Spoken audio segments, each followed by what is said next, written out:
Dan cerita ini saya nggak malu-malu, dan cerita ini saya nggak bosan-bosan. Sudah hampir 3 pekan saya cerita begini-begini. Nah, karena di Nurul Iman baru kesini, maka pagi ini mau cerita. Kakek saya dari jalur ibu saya, kira-kira 5:05, cucung terakhir ngetuk pintu. Datuk, Datuk, kata cucung terakhir. Biasa kakek kalau selesai subuh bercengkrama dengan cucungnya, Pak Haji, bercanda. Nah, ini kakeknya nggak keluar. Akhirnya cucung itu ngidupkan TV, nonton. 6:07 giliran ayahnya ngetuk pintu. Ayahnya ini adik Umi yang keempat. Kalau bapak main ke Krui ada namanya Dokter Ali. Nah, beliau adik Umi. Ayahnya Dokter Ali ini ngetuk pintu. Wan,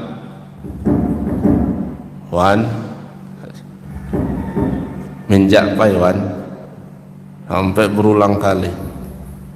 Gulai ado titingkuk ko, tahu nggak artinya?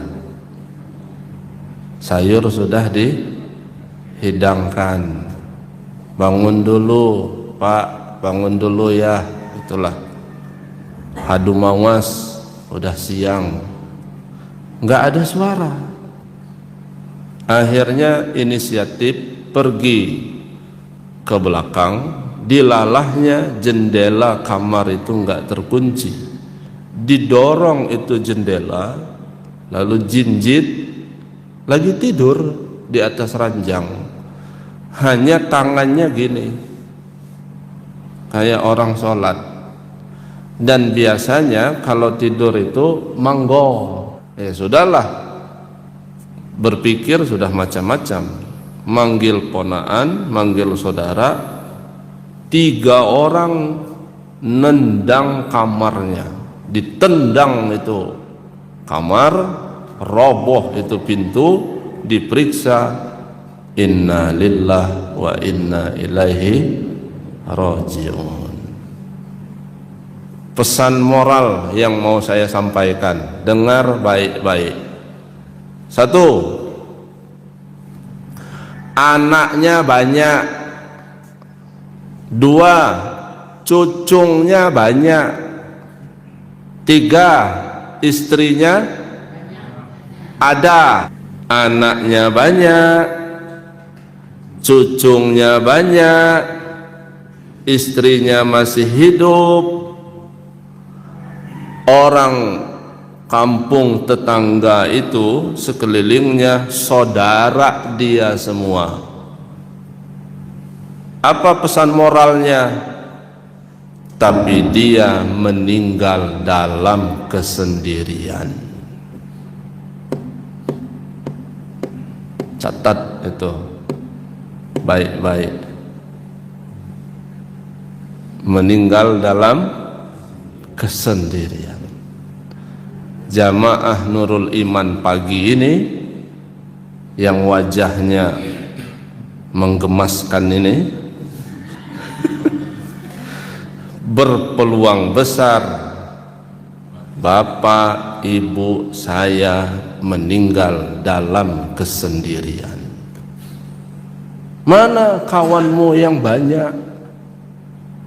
Mana saudara-saudaramu yang banyak? Mana tetangga-tetanggamu yang banyak? Siapa yang tahu akan meninggal di bawah air? Siapa yang nyangka meninggal di bawah pohon? Siapa yang mengira meninggal di bawah timbunan longsor? Nggak ada yang tahu, Pak. Kita ini berpeluang besar meninggal dalam kesendirian. Kakek dari jalur ayah saya, nih Bapak Ibu, kakek dari jalur Abuya. Kalau enggak percaya nanti Buya ngajar sini, tanya ke Buya. Kakek dari jalur ayah saya, dari jalur Abuya, kisahnya begini. Ngajar di selatan, karena ada jamaah di selatan. Kampungnya Umbulioh, Pasar Kerui, Biha, Selatan. Jarak tempuh hampir 2 jaman. Jangan dibayangkan anak muda bawa motor, pasti ngebut. Ini orang tua dibonceng, ngerayap. Nah, begitu ngajar di selatan, selesainya jam 12 malam, tengah malam. Kata jamaah di sana, ancak pedompai dijaga wah mong. Aduh malam. Jemoh pagi sampai kuti lumpak. Artinya apa? Lebih baik tidur di sini dulu, mau istirahat, sudah tengah malam. Nah besok pagi baru caw gitu. Baru pulang gitu. Kata kakek saya, ya aduh gimana? Ya udah kalau gitu. Akhirnya bermalam di sana, paginya pulang. Dibonceng sama orang yang sudah tua, yang digonceng makin tua. Naik motor Astrea Legenda, sudah sepuh juga usia motor itu. Begitu keluar gang, ada sapi besar, gila, sapi gila Pak, numbur kakek itu, terpelanting, kepalanya mental, jatuh ke aspal, pecah, berdarah, meninggal. Saya nggak malu-malu ceritanya. 1, anaknya banyak. 2, cucungnya banyak. 3, istrinya udah ninggal. 4, saudara-saudaranya banyak. Saudara-saudara di kampung Umbulioh itu ya saudara dia semua, turun-turun. 5, nah ini tambah 1.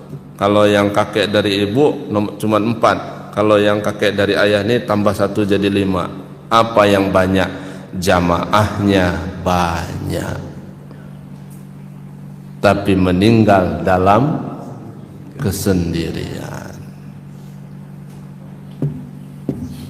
Itu Pak. Lalu Anda menganggap la ilaha illallah itu enggak penting. Oh salah besar itu.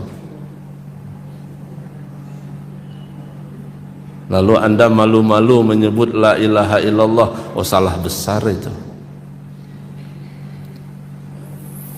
Terus solusinya gimana? Solusinya adalah siap-siap sakratul maut mandiri.